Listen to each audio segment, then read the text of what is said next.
tous et bienvenue dans l'After Game. À mes côtés, ils ne sont pas trois aujourd'hui, mais bien deux. Johan absent pour motif révision. Alors notre invité aujourd'hui, c'est le consultant sportif pour Maritima, chroniqueur dans le bar des supporters aux côtés de Karim Attab, à qui on passe le bonjour. Il a été également conseiller principal adjoint de Roland Courbis pendant 20 ans. Bonjour Jacques Bailly. Bonjour les gars, merci de l'invitation. Merci à vous d'avoir accepté. Sans problème, c'est volontiers. Donc avant de laisser la parole à mes collègues, revenons sur la victoire de l'Olympique de Marseille. Les hommes d'André Villas-Boas étaient menés 1-0 à la mi-temps pour s'imposer finalement en deuxième période 3-1 face aux Bordelais. Jacques Bailly, que ressentez-vous après cette sixième victoire consécutive pour l'OM? Je ressens de la joie. Je savais déjà, je l'avais dit sur Maritima, que c'était quand même un match qui me faisait pas peur. Par contre, on en reviendra sur le match de Metz. C'est un match que je crains un peu plus, tu vois. Mais c'était un match dans la période que l'on est actuellement, ce qu'on vit et ce que les joueurs nous montrent sur le terrain. Franchement, j'étais pas inquiet. D'autant plus avec les supporters, le stade archi-comble, j'étais pas inquiet pour ce match-là. Donc on a une fiche à vous montrer, c'est la fiche de stats. 49% de possession de balles pour les Marseillais contre 51% pour les Bordelais. Oui. Un déséquilibre à noter, effectivement, 25 tirs pour l'OM contre 3 pour Bordeaux, même déséquilibre pour les corners, 7 pour l'OM et 0 corner pour Bordeaux. Ça montrait la domination marseillaise durant la rencontre. Alors Enzo, Isaac, vous avez une question? Moi je reviens juste sur la rencontre. Bordeaux a marqué son but à l'extérieur de la surface. Mandanda n'a rien eu à faire pendant ce match. On a vu que les Marseillais sont revenus de retour des vestiaires avec une réelle envie de mieux faire qu'en première mi-temps. Je pense que le discours d'André Villas-Boas a vraiment servi aux Olympiens. On a vu un pressing beaucoup plus haut. Les Marseillais ont joué encore plus haut, ont gagné des mètres et ça a mis en difficulté les Bordelais qui ont eux continué à ressortir propre, à essayer de ressortir propre, un peu comme on avait vu avec Brest, qui avait essayé de faire la même chose. Et au final, l'Olympique de Marseille a réussi à marquer, à mettre en danger les Bordelais. Et je pense que cette victoire est méritée pour l'OM. Isaac. Je trouve aussi, pareil comme Enzo, l'OM a souvent besoin d'encaisser un but. C'est une équipe qui est souvent dans la réaction plutôt que dans l'action. C'est ce que l'on a vu lors de cette rencontre, c'est vraiment un changement. Lorsque les joueurs marseillais sont revenus sur le terrain en seconde période, ils ont montré un tout autre visage et l'Olympique de Marseille a clairement réalisé une très belle deuxième mi-temps.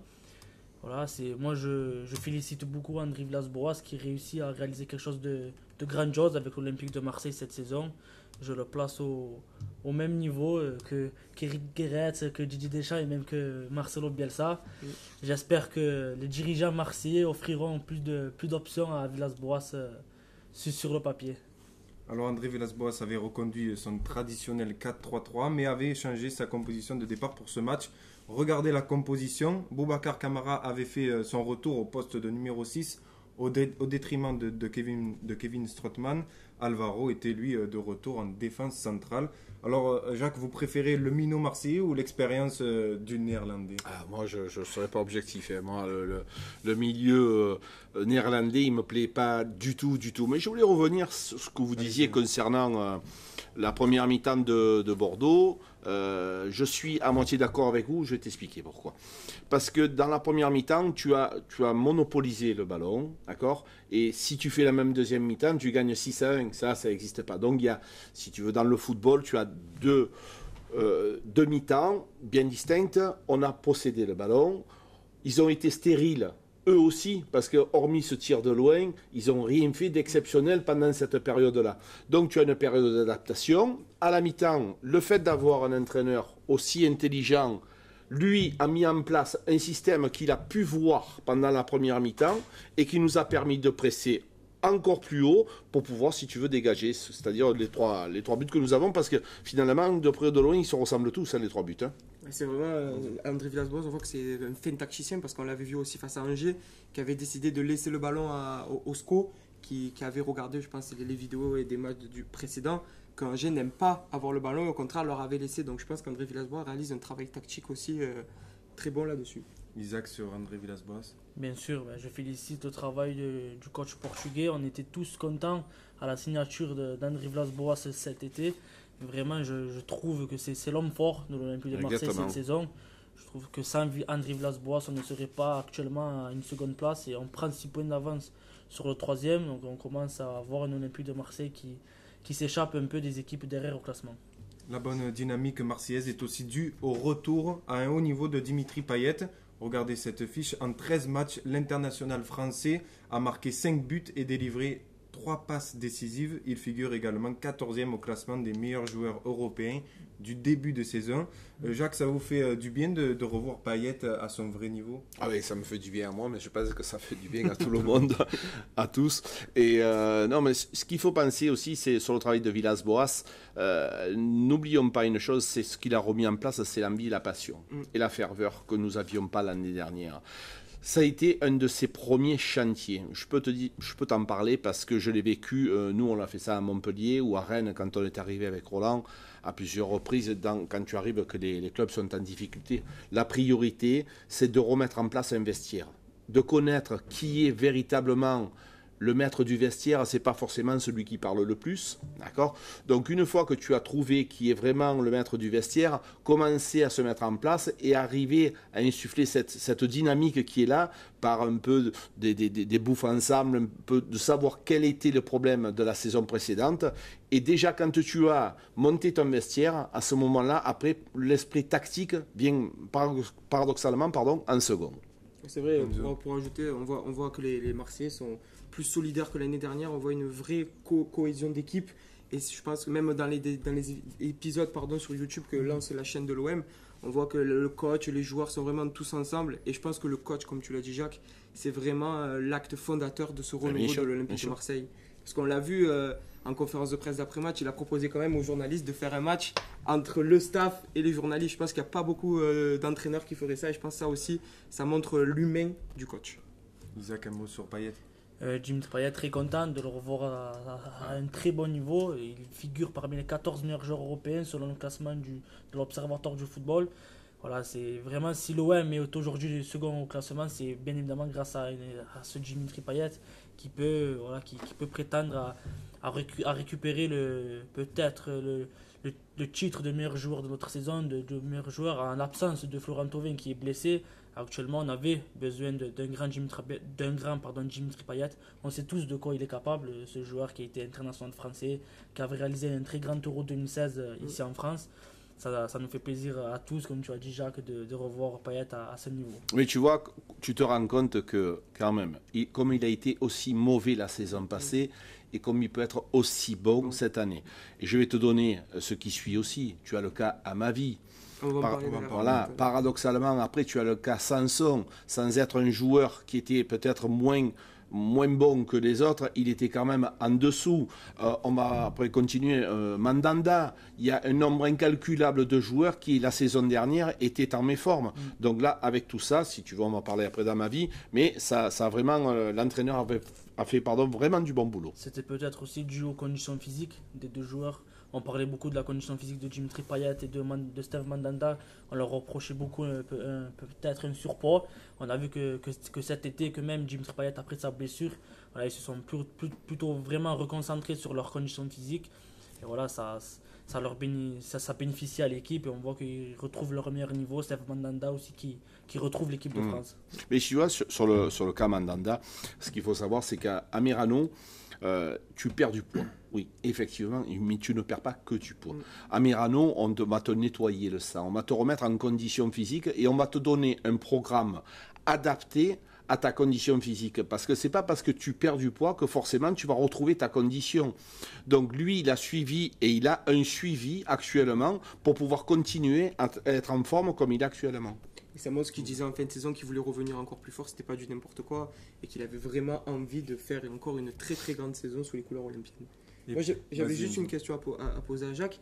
Malgré que ça soit, nous en sommes juste à la 19e journée, enfin 16e, penses-tu que Dimitri Payet, s'il continue à faire cette saison, il peut aller en équipe de France? J'allais le dire. Écoute, je pense pas parce que Didier Deschamps, pas sur les qualités de Dimitri Payet, parce que je pense qu'actuellement, il a les qualités peut-être pour intégrer le groupe France, sachant que quand même c'est le très très haut niveau.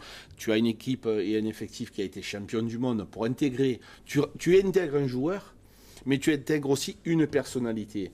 Et Didier Deschamps, il a son groupe, et pour pouvoir rentrer dans son groupe, ça va être très compliqué. Sachant que Dimitri Payet, il a quand même 32 ans, ça risque d'être compliqué à mon avis. Après, au vu des joueurs qui sont actuellement en équipe de France, il a peut-être clairement la chance d'y retourner. On voit qu'Ousmane Dembélé s'est blessé, que Jonathan Iconé est à méforme. Donc je pense que après il y a Florent Thauvin qui est blessé. Bon, je ne sais pas si Florent Thauvin pourrait prétendre à jouer l'Euro 2020, mais je pense vraiment que si Dimitri Payet continue sur cette lancée-là, il pourrait vraiment, pour moi je pense qu'il pourrait retrouver le groupe de l'équipe de France. Je le souhaite. Je le souhaite en tout cœur. Être titulaire est indiscutable et jouer, c'est autre chose. On parle dans le groupe des 23, bien sûr. Le nouveau coach de l'Olympique de Marseille, André Villas-Boas, c'est important dans le jeu. Il a amené une nouvelle ère à Marseille. Le Portugais a su également bien gérer le cas Amavi. Jordan Amavi qui revient à son haut niveau durant les premiers mois à Marseille. Qu'en pensez-vous, Jacques? Jordan Amavi, j'ai été un des seuls à pas trop l'attaquer. Je n'ai pas dit que je l'ai tout le temps défendu, mais à pas trop l'attaquer parce que c'est un joueur il y avait quelque chose.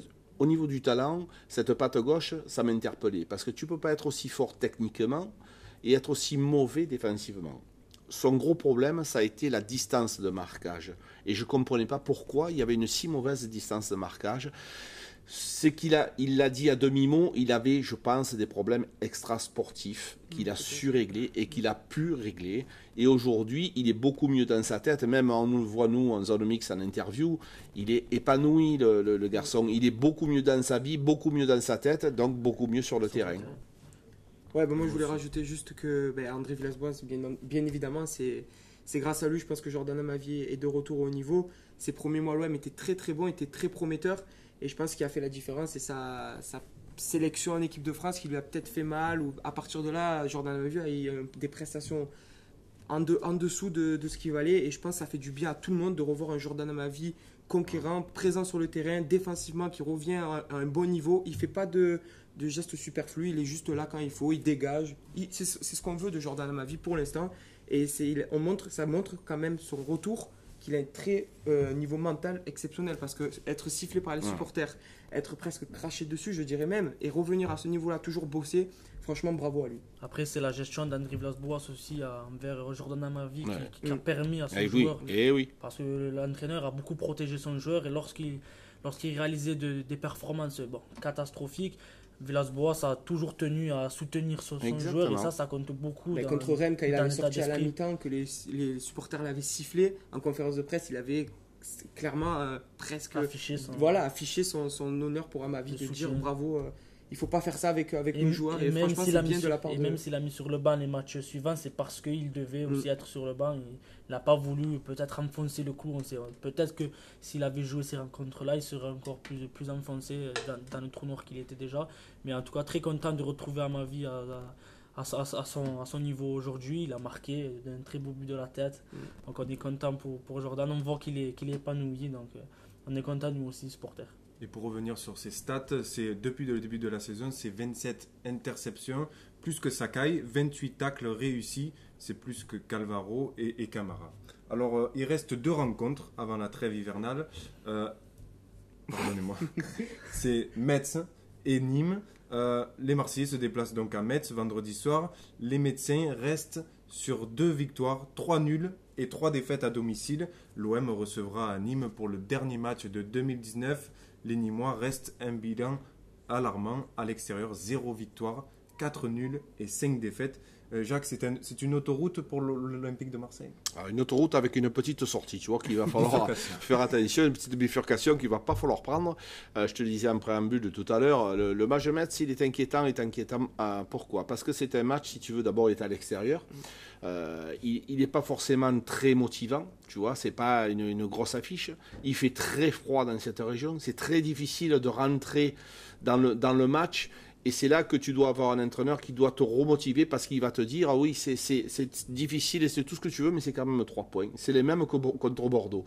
Donc, Est-ce qu'il va pouvoir les remotiver? Ça, je ne sais pas. Mais après, concernant le match de Nîmes, je ne suis pas inquiet. Nîmes, c'est un adversaire. Ils ont pris 10 buts en 2 matchs. Ils sont à la cave complètement. Ils ont pris 2 rouges. C'est vraiment. Je sais que l'entraîneur n'a plus très envie de rester à Nîmes. Il y a de gros problèmes à Nîmes. On est capable, nous, surtout que si on gagne Nîmes, on va encore se mettre des points de plus dans notre effectif. Donc, je pense que Metz sera plus compliqué que Nîmes. Ouais, comme l'a dit Jacques, Metz est un match important pour les hommes de Villas-Boas parce qu'il y a aussi des rencontres entre des adversaires directs. Il y a Lille, il y a Montpellier, il y a Saint-Etienne qui reçoit le Paris Saint-Germain. Donc c'est des adversaires qui vont se jouer entre eux et c'est très important pour l'OM de gagner face à Metz. Après, ça va être compliqué parce que Metz aussi, c'est leur match de l'année à domicile devant leurs supporters. Ils vont essayer de tout donner pour réaliser une belle prestation. Donc c'est un match très compliqué. Il ne faut pas que les joueurs de Villas-Boas se repose sur leur laurier, mais je pense que le coach saura faire l'affaire. Isaac. On sait que ces rencontres-là, les saisons d'avant, c'est là où l'Olympique de Marseille perdait des points. Donc j'espère qu'avec André Villas-Boas, ces rencontres-là, on les gagnera. C'est vrai qu'un déplacement à Metz, c'est pas très simple à remporter. Exactement. C'est pas au début d'année, tu marques pas au Stabilo la rencontre de Metz. Mais voilà, c'est 3 points, comme tu as dit Jacques, c'est les mêmes que face à Bordeaux. C'est très important de prendre ces 3 points-là. Face à Metz et face à Nîmes, c'est 6 points.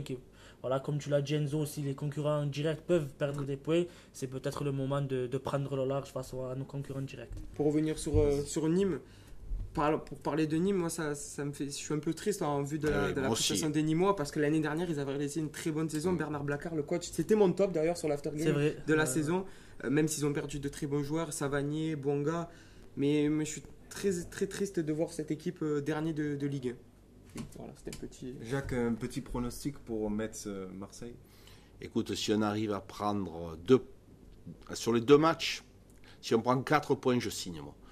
Un match nul à Metz, c'est une victoire contre Nîmes, parce que jusqu'à présent, moi Karim pourra te le dire, j'étais un partisan, j'étais sûr qu'on allait gagner les 6, tu vois. Et les 6 matchs, on les a gagnés. Sur celui-là, je suis un peu inquiet, alors que je ne devienne pas le chat noir.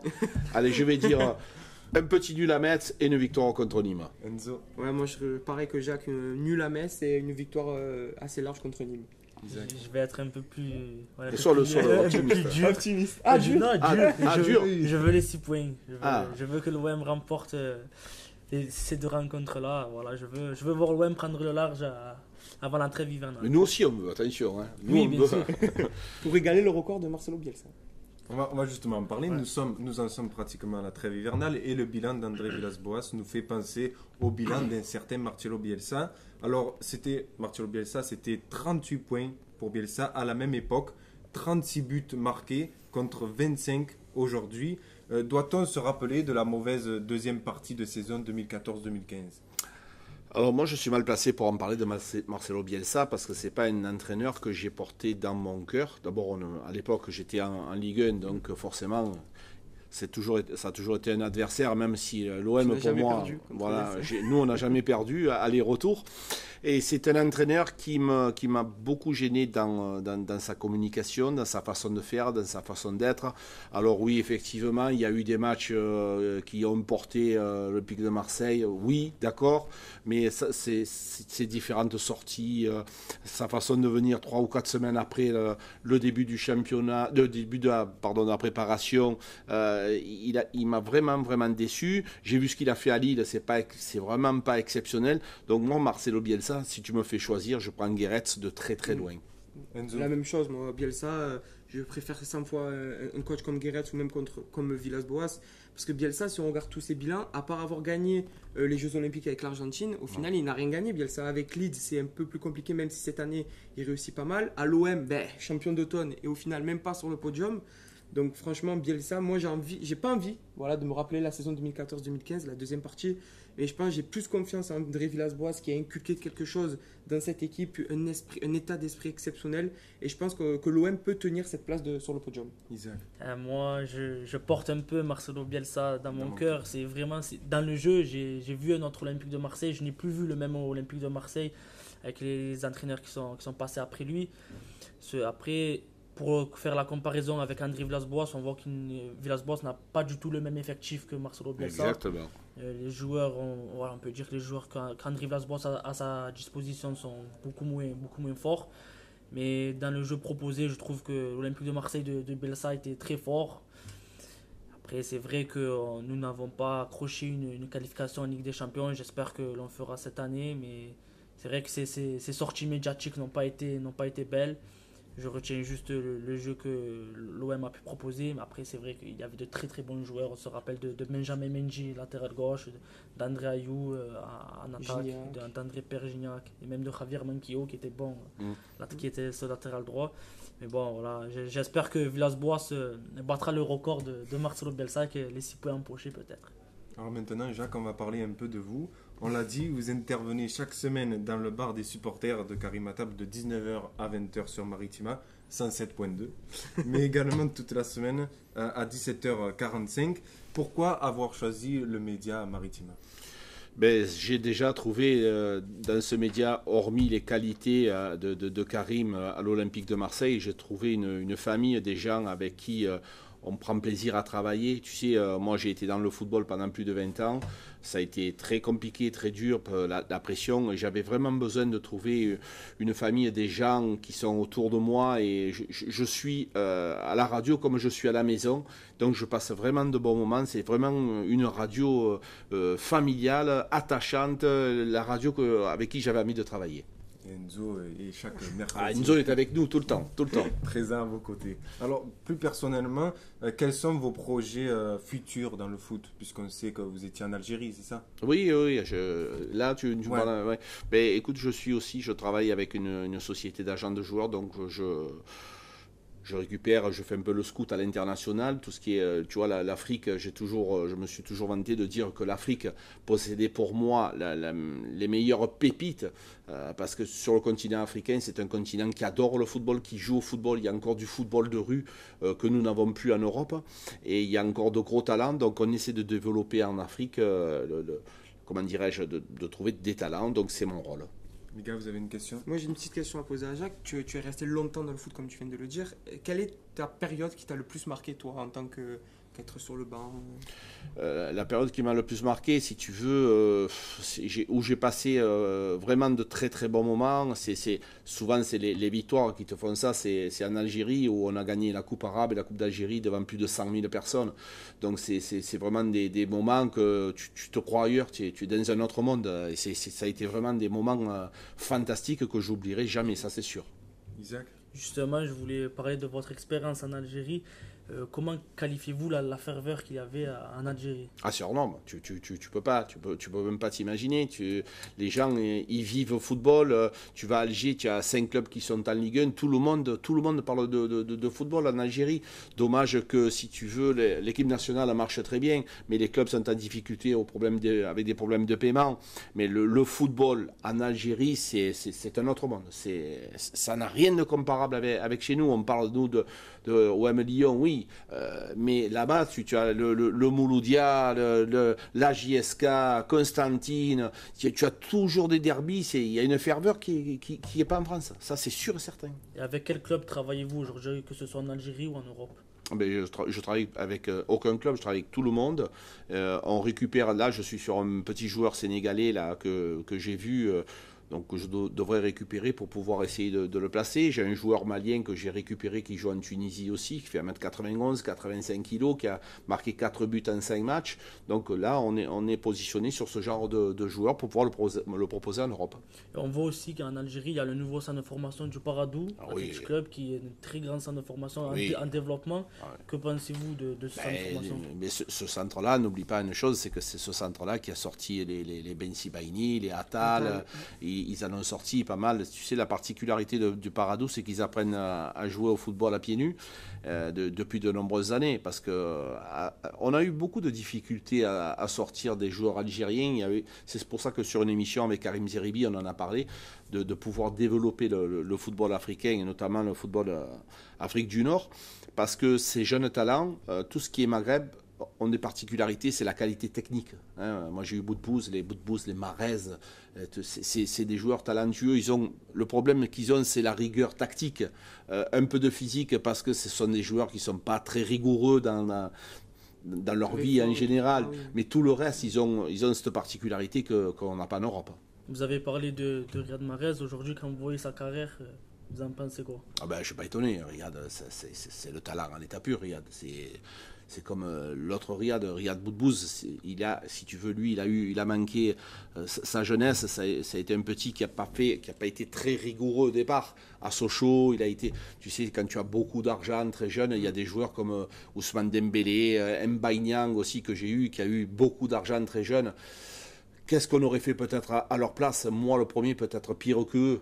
Donc aujourd'hui, il commence un petit peu à ressortir. Ben Sibani aussi commence un peu, lui, à descendre sur terre. Qui a marqué un doublé. Et c'est des très très bons joueurs. Très très bons joueurs. Et on voit aussi le nouveau projet de l'Olympique de Marseille, OM Africa, qui s'est installé en Tunisie, Enfin. en Algérie et peut-être même au Maroc. Et En aussi, Israël. on parle du Sénégal. Est-ce que vous voyez d'un très bon œil ce que fait l'OM en Afrique? Mais bien sûr, je vais te dire, enfin, quand tu es dans un club, ce qu'il faut arriver à faire, c'est pouvoir faire des plus-values avec les joueurs. D'accord? C'est-à-dire qu'un retour sur investissement, j'achète 2, je revends 4, voire 6. Nous, aujourd'hui, on achète 2, mais on revend 1, voire 0. Donc, c'est comme une entreprise. À un moment donné, le club, si tout le temps tu dépenses et jamais tu fais rentrer de l'argent, si jamais tu as de plus-value, à un moment donné, le président, il s'essouffle. Donc, c'est pour ça que c'est très, très bien ce qu'a fait l'Olympique de Marseille. Et surtout dans des pays où pas forcément de grands clubs vont aller chercher le Mais oui, talent. exactement. Un truc à rajouter, les gars? Parfait. Hein. C'était une belle. Ah oui, moi je vais juste Vas-y. rajouter quelque chose sur OM Bordeaux, pour revenir sur le premier Ouais. débat. Ça faisait 5-6 ans que les supporters bordelais n'étaient pas de retour. Et au final, ils ont craqué des fumigènes. Ouais. Il y a eu des problèmes en avant-match. Ils ne sont pas venus pour rien. Des gaz lacrymogènes sont rentrés dans le stade. Donc bon, quand on critique un peu la LFP qui ne veut pas faire venir les supporters, mais si on fait venir les supporters à l'extérieur et qu'il y a ce genre de problème, au final ça donne raison à la LFP et c'est dommage. Tout à fait raison, Enzo, de le souligner. C'est tout à ton honneur d'avoir pensé à ça parce qu'ils se plaignent sans arrêt de ne pas faire les déplacements. Si dès le premier déplacement, tu te mets en danger, c'est pas logique. C'est tout à fait logique que la LFP interdit ces déplacements-là. C'est pour qu'il y ait ce genre de répercussions. C'est tout à fait logique d'interdire les supporters de déplacement. Et on voit à l'heure actuelle, ça gâche un peu le football quand l'Olympique de Marseille se déplace au Paris Saint-Germain sans ses supporters. Difficile d'aller gagner au Parc des Princes sans ses supporters. Pour revenir sur vos années Courbis, quel mot vous direz pour qualifier ces années aux côtés de Roland Courbis? En un mot, En un c'est mot. difficile. En un mot, c'est la passion. Passion ferveur. Voilà, c'est des moments oui, que tu as dans une vie, que tu as qu'une fois, parce que tu es en haut, en bas, c'est compliqué, mais voilà, c'est des bons moments quand même. Ben, merci Jacques Baye. Ben, merci à vous. Merci. Et félicitations pour votre émission, c'est super sympa. C'est Merci gentil. beaucoup, c'est gentil. C'est gentil pour vos encouragements. Et on vous retrouve bien sûr mercredi, ce soir, Voilà. dans le bar des supporters sur Maritima. Merci les gars. Merci à toi, Lucas, Lucas. merci. Et la bise à Johan. Et on se retrouve très bientôt sur l'After Game. Ciao. Ciao, ciao.